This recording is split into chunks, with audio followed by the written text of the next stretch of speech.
Abençoemos aqueles que se preocupam conosco, que nos amam, que nos atendem às necessidades. Valorizemos o amigo que nos socorre, que se interessa por nós, que nos escreve, que nos telefona, para saber como estamos indo. A amizade é uma dádiva de Deus, presente no coração daqueles que cruzam o nosso caminho. Mais tarde, haveremos de sentir falta daqueles que não nos deixam experimentar a dor da solidão. Que possamos consolar uns aos outros em todos os dias da nossa vida. Chico Xavier. Olá, seja bem-vindo a mais um estudo reflexivo da obra O Consolador, proporcionado pelo Centro Espírita de Caridade, Luiz Monteiro de Barros. Por favor, faça parte dessa família espiritual. Você poderá colaborar com o programa divulgando, então, através das mídias, redes sociais, está aí o Facebook, o YouTube, o Instagram, e a equipe técnica aqui presente está dizendo que no YouTube, se você escrever boa noite, principalmente fizer pergunta para os facilitadores, isso proporcionará que esse programa chegue em outros corações. Então agradecemos a vossa presença e agora vou agradecer a presença dos facilitadores. Hoje na bancada está, da minha direita para a esquerda, o Caetano, o Sr. José Nilson e o Wilson Trindade. Boa noite, cavalheiros. Boa noite. Boa noite. Então vamos lá, dando continuidade ao estudo. Hoje a questão de número 192, ainda fazendo parte do capítulo dos sentimentos. Então vamos lá, a pergunta. A mentira retarda o desenvolvimento do espírito? E a resposta. Mentira não é ato de guardar a verdade para o momento oportuno, porquanto essa atitude mental se justifica na própria lição do Senhor, que recomendava aos discípulos não atirarem a esmo a semente bendita dos seus ensinos de amor. A mentira é a ação capciosa que visa o proveito imediato de si mesmo, em detrimento dos interesses alheios, em sua feição legítima e sagrada. E essa atitude mental da criatura é das que mais humilham a personalidade humana, retardando por todos os modos a evolução divina do espírito. Eu acho que a gente, no nosso dia a dia, às vezes você encontra mecanismos, até às vezes para não magoar, não ofender, e aí você acaba não mentindo, mas omitindo aí uma situação, uma verdade, que eu acho que é diferente daquela pessoa que mente para prejudicar, eu acho que tem uma nuance aí. Mas tudo que for contrário a lei natural, a gente fica retardando o nosso progresso espiritual. Mas a gente precisa ter bastante sensibilidade, para poder se posicionar. Mas nesse caso específico da mentir, é lógico que está contrariando aí uma lei natural. Então a gente deve evitar e vai chegar um dia que não vai precisar mais se esconder. Eu vejo dessa forma. No tempo que a verdade está em Deus. Por isso que Jesus chama, conhece a verdade vai libertar. Ela está em Deus. A mentira não está em Deus. A mentira são forças egóicas nossas que usa isto, por ignorância, por não entender ainda o mecanismo da evolução. Por isso que Jesus fala, não adianta dar pérolas para os porcos, ele disse, não adianta. Agora, a verdade, os espíritos muito evoluídos, a presença dele já é a verdade. Ele não precisa falar do amor, ele ama. Ele não precisa falar do bem, ele já é o bem. Ele impõe em cima dessa verdade. Então, mas o sujeito que está mentindo, ele está o quê? Se afastando das leis divinas. Ele mesmo vai criar problema para ele mesmo. Então, não é à toa que Jesus disse, busca a verdade vos libertará. Então, a mentira não tem como não dificultar o processo de evolução. Os espíritos superiores, eles não mentem. Às vezes, ele silencia pela ignorância da pessoa. Mas ele diz, a regra de ouro que o Chico falava, às vezes silencia e o que acontece? Ele faz oração, porque para aquela pessoa naquele momento, a pessoa diz, hoje, você vê um camarada, não, eu quero usar droga, droga não faz mal, você está dizendo faz. Ele está dizendo que não faz e quer usar, Às vezes é melhor você silenciar e fazer uma prece, Deus, e dar um discernimento para esse moço. E pronto, e aguardar. Aguardar porque a verdade dele está muito conturbada, não é? A Joana de Anjos, no livro dela, Vida Feliz, ela faz essa analogia, que a verdade anda de mão dada com amor e é como um diamante, você oferece ao outro, você jamais joga no outro, né? Então, é o que o Sr. José Nilson falou, toda vez que a pessoa vai com a verdade, se ela está usando bom senso, ela está indo também amorosamente levar a verdade. Ela não vai de maneira brusca, né? Então, a gente oferece um diamante ao próximo, a gente não joga o diamante no próximo. E uma coisa, a gente não pode se desesperar diante da mentira, porque a verdade vai aparecer, principalmente hoje no mundo conturbado, onde existe a fake news, existe tanta mentira, tem tanta invencionice, e às vezes as pessoas falam, poxa, onde está Deus? Que situação é essa? E às vezes quer resolver com as próprias mãos, forças. Calma que as coisas vão... A verdade vai prevalecer. Por isso que nesse momento é de serenar e confiar e reforçar os pensamentos para prevalecer, para que ela venha mais rápido, porque não cause tanto prejuízo através da mentira. Você está dizendo uma coisa recente nossa. O Hitler, todo mundo sabe que ele tinha aquela equipe que dizia uma mentira, repetia até virar verdade. Aí as pessoas, a mentira virou verdade naquela época, ele levou vantagem. Hoje todo mundo sabe que era mentira e a verdade dele, olha a situação que está o Hitler e aquele outro que estava na verdade. Então essa verdade dele durou pouco tempo. O Nero disse que foi os cristãos que tocou fogo em Roma. Tempo depois, todo mundo sabe que quem mandou tocar foi Nero, não os cristãos. Então, essa mentira dele vale até um ponto. Então, realmente, a verdade é que vai prevalecer. O camarada pode aqui disfarçar bem, ser um mafioso, chega do outro lado, todo mundo vai saber que ele era mafioso. Não adianta ele. Mentiu até que ponto? Tem uma passagem no livro Libertação, quando André Luiz e o Eloy estão entrando com o Gúbio no reino lá do Gregório, e aí o Eloy indaga o Gúbio porque ele pede para eles diminuírem a sua vibração para ninguém perceber quem eles eram. Aí o Eloy questiona o Gúbio lá, mas isso não seria mentir? Ele pergunta a gente não está enganando eles, não temos que ser transparentes e verdadeiros? Aí o Gúbio orienta eles falando assim, não, que às vezes é necessário se diminuir, né, ocultar quem você seja, para que não ofusque a visão e não humilhe o outro. Então, é uma outra situação que é vivenciada aí no livro Libertação, mas de necessidade para não mostrar, na verdade, quem era. Na verdade, ele não estava mentindo, ele estava se omitindo naquele momento para, no momento certo, aparecer, né, a verdade. Então, às vezes, ao invés de mentir, é melhor calar, né, ficar quietinho na atitude. Vamos lá. 193. A verdade, quando dita com sinceridade e franqueza rudes, pode retardar o progresso espiritual pela dor que causa? A verdade é a essência espiritual da vida. Cada homem ou cada grupo de criaturas possui o seu quinhão de verdades relativas, com o qual se alimentam as almas nos vários planos evolutivos. O coração que retém uma parcela maior está habilitado a alimentar seus irmãos a caminho de aquisições mais elevadas. Todavia, é imprescindível um melhor critério amoroso na distribuição dos bens da verdade, porquanto esses bens devem ser fornecidos de acordo com a capacidade de compreensão do espírito a que se destina o ensinamento, de maneira que o esforço não se faça acompanhar de resultados contraproducentes. Ainda aqui, podemos examinar os exemplos da natureza material. A nutrição de um menino deve conter a substância mantenedora da vida, mas não pode ser análoga à nutrição do adulto. A despreocupação nesse assunto poderia levar a criança ao aniquilamento, embora as substâncias ministradas estivessem repletas de elementos vitais. Lembrei da questão 28 do Livro dos Espíritos, que Kardec pergunta por que a verdade não é apresentada, estou usando o meu linguajar, né, claro, de uma maneira rápida, né, instantânea. Aí ele faz analogia com a luz, né?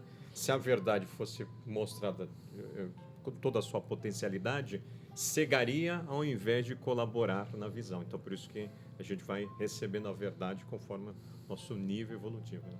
É exatamente o que ele está falando aqui, que pouco a pouco as verdades elas vão sendo descortinadas e apresentadas. Exatamente nesse ponto aí que você está falando, da nossa falta de capacidade de compreensão e entendimento.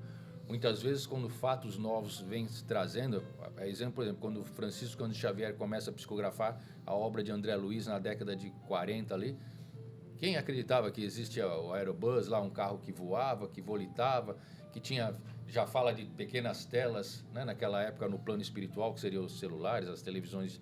Quem ia acreditar, né? Achava que Chico Xavier era um louco. E hoje provas que realmente acontece. Então, realmente, às vezes não adianta a gente falar para uma pessoa várias verdades na cara, porque você vai acabar discutindo ou passando por louco, né? Então, ali, às vezes, é a forma homeopática, né, doutor Anderson? É porque você vê o próprio Jesus, quando no diálogo com Nicodemo, você não sabe isso. Se isso que é uma coisa daqui, tão simples, não sabe, imagine se eu falar as coisas celestiais.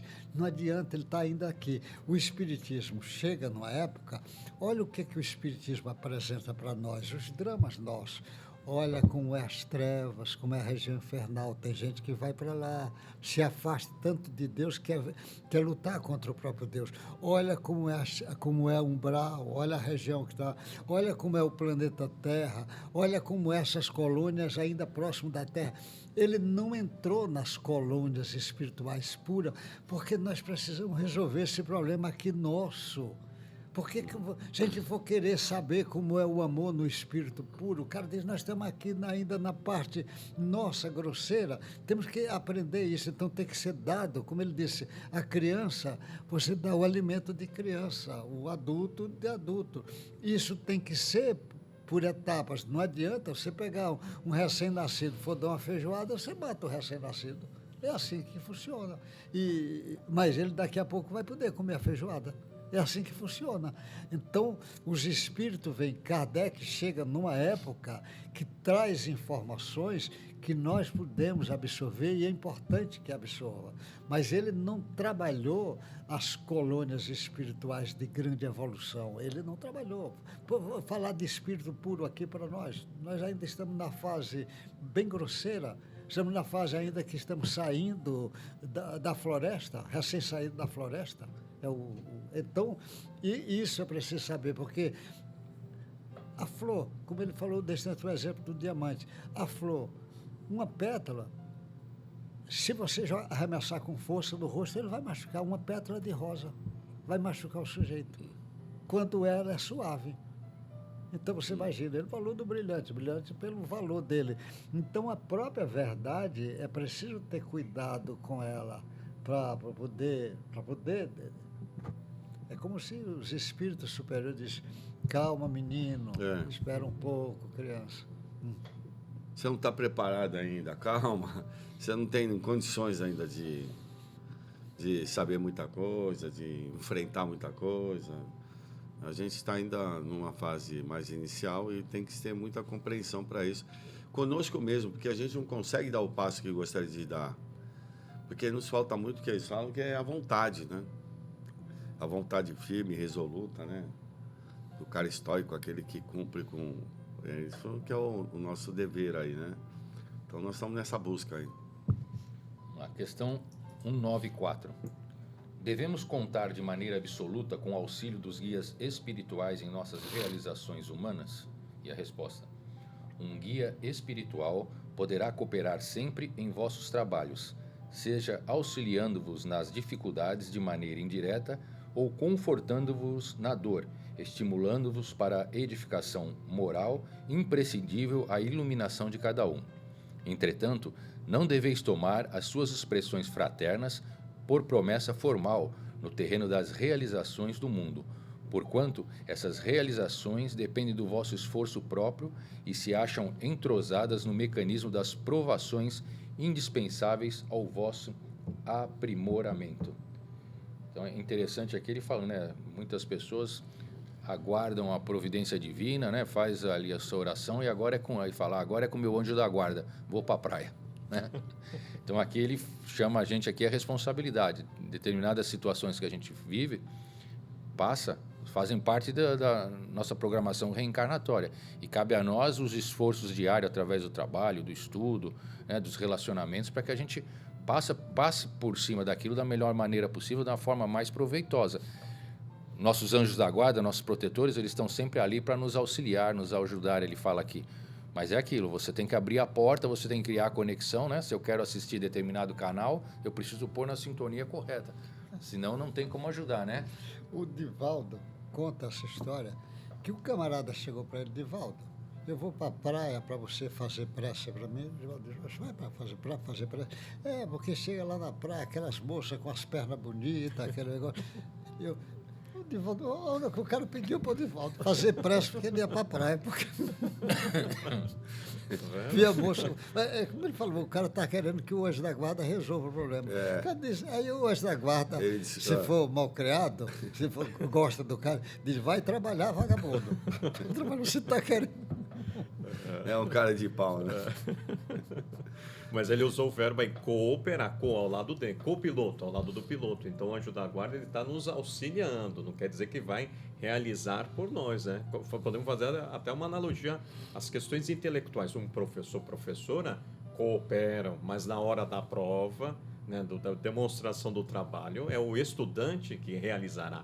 Então, se no nível intelectual a gente passa por isso, por que no lado mais abrangente, que são os patrimônios do espírito imortal, o anjo da guarda interferiria, né? Então, é uma visão que a gente aprende, né, ao longo dos nossos atavismos, que o anjo de guarda está sempre nas nossas costas, realizando coisas por nós. Né? Na questão aqui ele pergunta, né? Devemos de contar de maneira absoluta, ele está falando assim, ou seja, tira a responsabilidade das minhas costas e você é o responsável por tudo. Eu não tenho mais livre-arbítrio, né? Eu vou seguir o que você determinar. E a gente vai ver isso, mas aí em ações obsessivas, chegando ao ponto ali da fascinação, da dominação completa, né?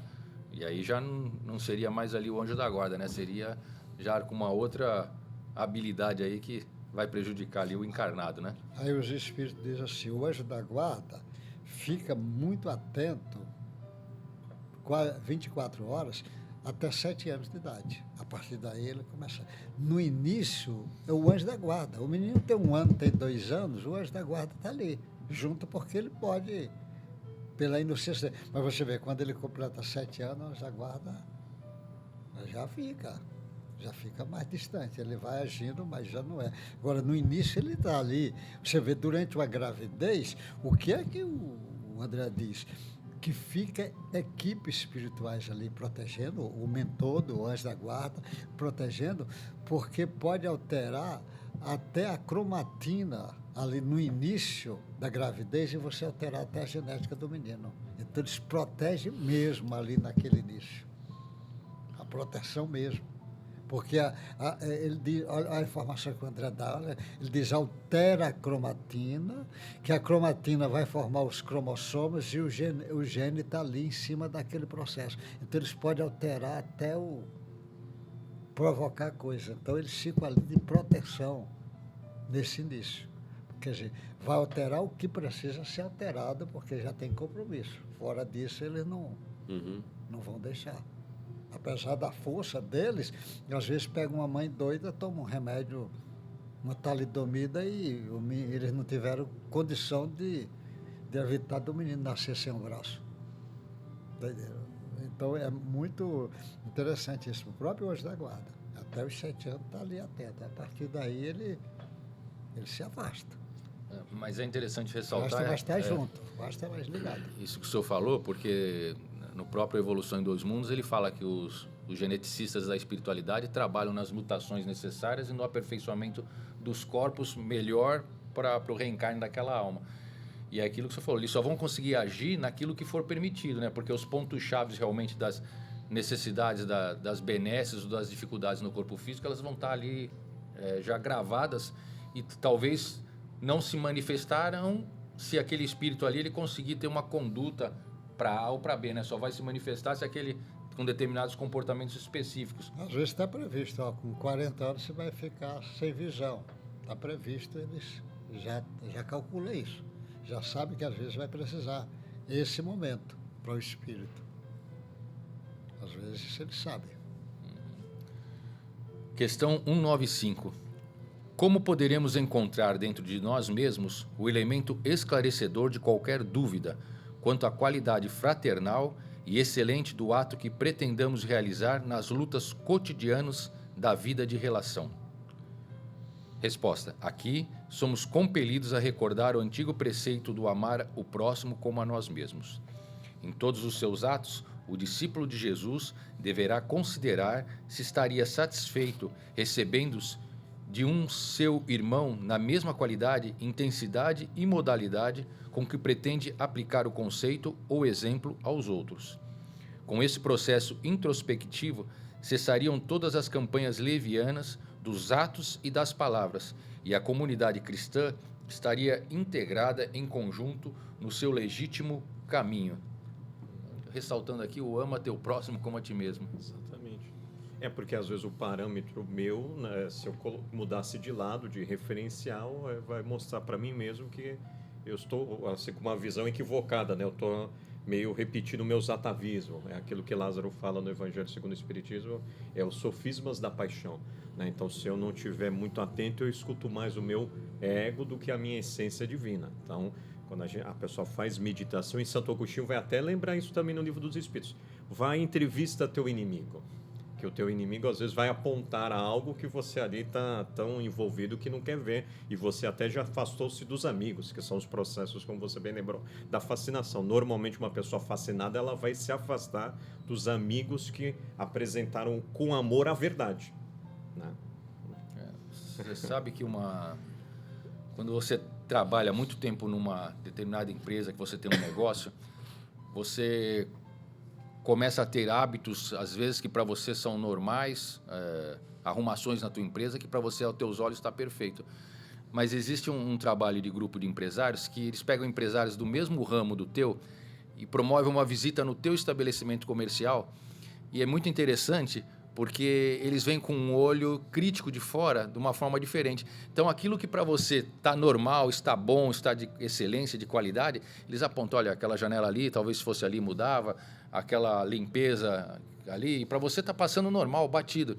Então, isso que você falou da entrevista com o teu inimigo, que ele fala, é importante mesmo, porque para nós, a gente está tão acostumado com determinados comportamentos e jeitos, que para a gente aquilo é normal. E aí, quando vem alguém de fora que às vezes não nos olha com o olho do amor realmente, que é às vezes que é nossos atritos do dia a dia, a gente, a princípio, vai ficar bravo mesmo. Ah, esse cara aí só me critica. Mas se a gente for analisar, realmente aquela crítica tem um fundo de verdade que a gente pode usar para melhorar a nossa, né?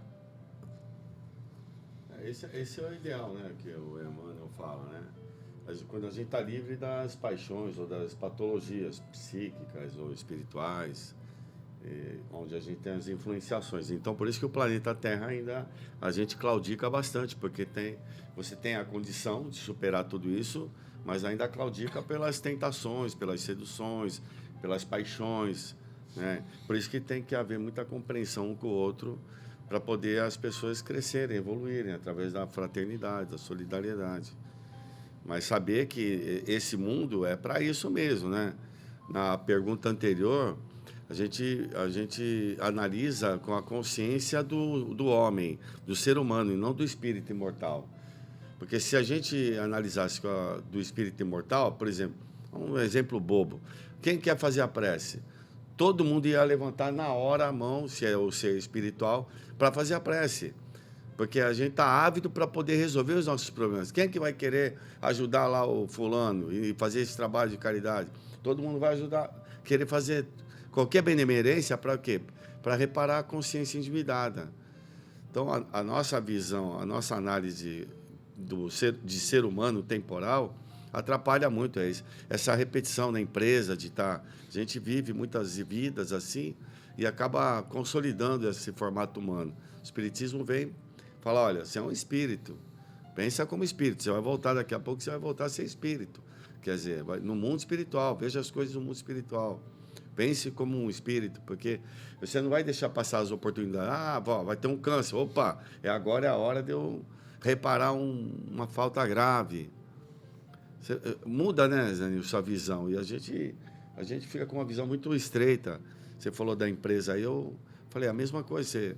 Você está voltando à mesma escola e não está aprendendo, né?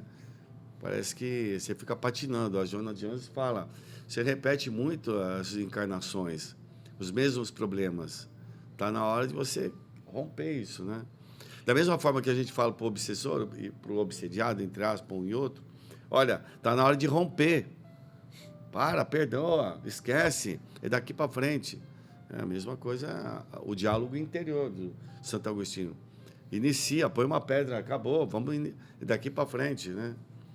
Porque nós ainda temos essa mania do nosso pensamento temporal, mundano, né?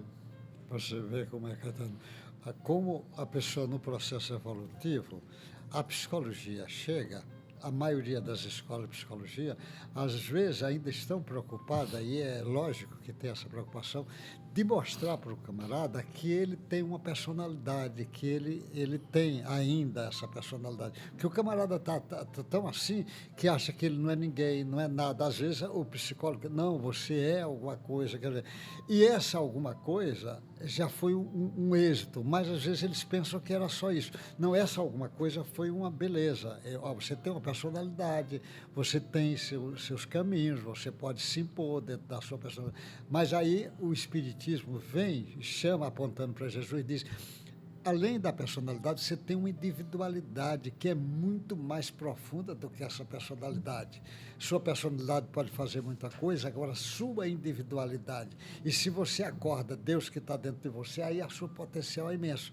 Ele dá outro salto, mas ainda muitas pessoas estão na fase que ainda precisa aprender. Por isso que você vê o nosso amigo lá, que é psicólogo, não, tem que individualizar, saber, porque o raciocínio do psicólogo tem que saber, porque tem gente que acha, eu não presto, não valo nada, não sei o quê. E ele vai, não, você presta, você vale alguma coisa. Mas quando ele aprofunda, ele é muito mais do que o que ele pensa. A possibilidade é em potencial. Agora, em potencial não quer dizer que ele vai ter que trabalhar isso. E aí mostra que se ele for fazer o que tem de potencial, aí vai escutar o que Jesus diz. O que eu faço, você pode fazer muito mais ainda. Olha o que ele está dizendo do que ele.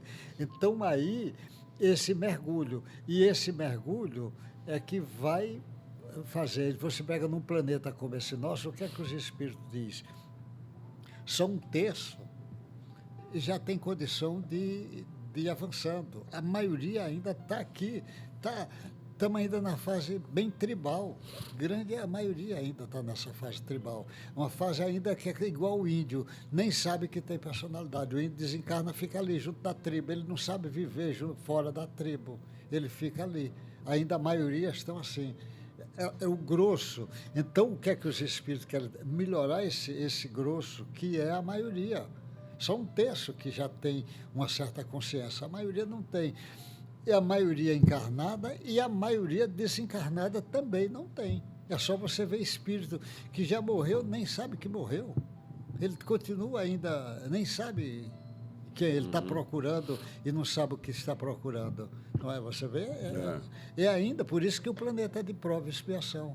Mas está melhorando e vai melhorar e, com certeza, o Espiritismo vem ajudar para graças às pessoas, né? A mudança das pessoas, né? O esforço das pessoas, de todos, né? Bom, essa 196 é a última questão do capítulo sobre sentimentos.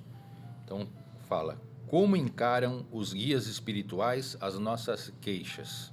Respostas. Muitas são consideradas verdadeiras preces dignas de toda a carinhosa atenção dos amigos desencarnados. A maioria, porém, não passa de lamentação estéril, a que o homem se acostumou como a um vício qualquer, porque se tendes nas mãos o remédio eficaz com o Evangelho de Jesus e com os consoladores esclarecimentos da doutrina dos Espíritos, a repetição de certas queixas traduz má vontade na aplicação legítima do conhecimento espírita a vós mesmos. Então não adianta tu ir no médico, tá com uma dorzinha lá, e o cara passa a receita, manda você fazer os exames, manda mudar a tua alimentação, manda fazer exercício, sair da vida sedentária. Aí você faz um dia, no segundo já dá a preguiça de levantar da cama, a piscina está gelada, não vou entrar na piscina, tá nevoeiro hoje, é mais gostoso comer uma fritura do que comer uma salada, e também não vai nos remédios corretos. Então é o que ele está falando. A gente tem todo no nosso cabedal de conhecimento, entendimento do que a gente tem que fazer para crescer, melhorar e aprender, né? Porque quando o Kardec pergunta onde estão escritas as leis de Deus, fala na consciência. Então, mesmo quando a gente tem escolhas equivocadas, a gente sabe que a gente está fazendo aquilo ali, que aquilo ali vai ter uma consequência através da lei de ação e reação. Então, ele fala, eles gostam muito que a gente faça oração verdadeira, mas quando ele fala, quando a gente faz uma oração estéril, é uma oração ali simplesmente por fazer, para eles resolverem os nossos problemas, aí não tem jeito, né? A gente tem que seguir o manual que a gente já tem, que é o Evangelho. Ali é um exemplo que eu sempre lembro nesse caso, do André lá no nosso lar. Quando ele já no hospital, ele estava na situação no hospital, no outro dia vai visitar o Clarencio, chega lá, como é que está? Está melhorzinho? O André diz, eu estou melhor, é verdade. Mas aí começa a falar do sofrimento dele, da dor, de tudo. Aí, e o Clarencio escuta tudo. Quando ele termina de falar, o Clarencio diz, você quer melhorar mesmo? Ele disse, quero. Então pare de reclamar, pare de falar da sua vida particular e comece a trabalhar no bem do próximo. Olha a tacada, quer melhorar? Então para de ficar essas lamentações, como ele está dizendo aí. Essa lição ali do Clarencio é uma lição. E o André acordou, não falou mais dele, nem começou a lamentar mais. É assim. É porque parece-me que está o movimento do orgulho dentro de nós, né? Quando a gente queixa, é aquela questão 115 do Livro dos Espíritos. Uns aceitam as provas submisso, outros murmurando, afastando-se da meta a que todos nós somos destinados. Então, na questão 115 mostra isso. Os espíritos já resolutos, como é o caso do apóstolo Paulo, né? Não fica lá reclamando do passado dele, olha para o Mestre Jesus e fala, que farei? Agora, outros, infelizmente, não movimento ainda de queixas. É admirável, né? Pegar essas pessoas que são determinadas, né? no trabalho, que promove o seu crescimento independente da vontade dos outros, mas é a vontade dele que está imposta ali, né? E a gente aprende a não reclamar, vai fazendo, vai aprendendo para não reclamar, porque se você se arvora um dia a ser um seguidor de Jesus e ele é a excelência das excelências e nada reclamou, eu, que estou me arvorando a ser um seguidor dele, vou ficar reclamando, vou perder tempo para quê? Se ele é o cara que poderia ter todo o direito de reclamar, porque ele não tinha que estar aqui, entre aspas, ele não tinha nada a pagar, nada a reparar, ele é puro, mas pelo amor à humanidade ele veio aqui. Então, em consideração a esse sacrifício desse nosso irmão, a gente deve também não reclamar. Porque se nós realmente somos irmãos, vivemos numa comunidade celestial, os irmãos mais velhos a gente tem que respeitar. E a gente tem que entender que, agindo dessa forma, a gente vai encontrar paz. Porque ele, com toda certeza, está num esforço também para poder trazer essa paz para a gente, né? Porque ele também está num processo de crescimento, de evolução. E nas existências, ele também passou por tudo isso. Ele sabe as nossas dificuldades. Então, reclamar não vai só atrasar a gente, não vai, né? E a pior coisa é uma pessoa que reclama, né? Eu digo que os cientistas, os neurocientistas, quando foram examinar a gente, a enzima que eles mais acharam foram as lamurinas, da lamentação, que a gente lamenta muito, as lamurinas. Então, a gente precisa trocar as lamurinas pelos amorinas, para quê? Para desenvolver através do dia a dia, né, onde a gente vai travar as lutas, a gente desenvolver essas enzimas do amor. Então, não reclamar é um aspecto positivo para a gente. Aprender a não reclamar. Porque você vai compreender. Você tem que compreender o outro. Porque você quer ser compreendido também na hora das suas faltas, né? Essa morena, eu gostei dessa morena. Esses dias eu estive naquele parque lá que tem na porta da praia da prefeitura, que tem Ah, um sim. ginásio ali, que fez uma reforminha, ela teve lá com minha neta olhando, e tem um pé de amora lá que cai, os passarinhos ficam comendo, e tinha algumas no chão. Aí a minha neta começou a juntar, botou numa folha, disse, não, botar aqui junto para os passarinhos verem e comer. Aí veio um menininho, aí olhou, faz, é amora? Ela falou, amora. Aí ele disse, me dá aqui um pouco. Ele pegou um pouco e eu fiquei observando. Ele pegou, pulou, foi lá, estava o pai e a mãe. Pai, aí deu. Aí a mãe pegou a amora, comeu, o pai comeu. Eu digo, olha, a amora no chão, ela está comendo, nem procurou saber. Daí eu disse, se você falou amorinda, eu lembrei do caso da amora lá. Eu digo, olha, a amorinda lá. O menino deu e a mãe comendo e o pai comendo no chão, estava no chão. Todo mundo satisfeito. Com amor, né? Isso mesmo. Então, a gente agradece os web telespectadores. Não se esqueça, toda quarta-feira, às 20 horas, na Rua Silva Jardim, número 1, está lá um estudo presencial com facilitador, o José Nilson. Então, um estudo, que é o presencial, não anula ou cancela o outro, que é esse, o virtual. Agradecemos a presença agora da minha esquerda para a direita, Wilson Trindade, José Nilson, Caetano de Santos, e a você, que gentilmente abriu as portas do vosso coração, nos recebendo e emitindo bons pensamentos. Até daqui a 15 dias, com a permissão divina. Até lá.